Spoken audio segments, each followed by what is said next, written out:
most bizarre tattoo I've ever seen is somebody got an Obama tattoo, but it wasn't Obama, it was an Obama zombie.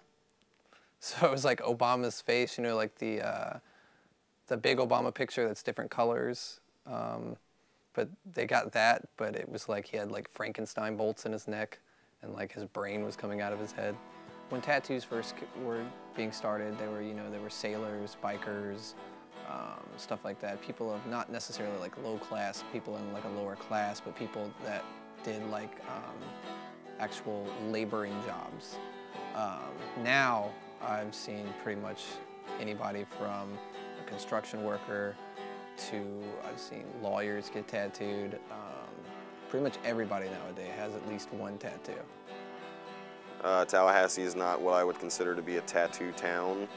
What I would consider a tattoo town would be like Philadelphia, Jacksonville, you know, anywhere where there is a naval base, a strong history of traditional American tattooing. Typically, you know, from my experience, the family I grew up in, tattooed people were frowned upon because they were either, you know, like gangster type biker dudes or whatever, and the people that I learned to tattoo with were very much that type of tattooer, you know, meth heads and carrying guns, and, you know, they didn't care about much of anything other than what was going up their nose later that night. A lot of people use tattoos as like almost like a pain barrier to get away from things, kind of. You know how like people cut themselves? Well, some people use tattoos as like almost like a form of therapy. I am more of an impulse person, so I have a few tattoos with meanings, and then I have stuff that doesn't have meanings. I'm the kind of person that if I see something that I really like, I'm gonna get it tattooed on me. Whether I'm gonna want it in 10 years or not, 10 years from now or not, I have no idea.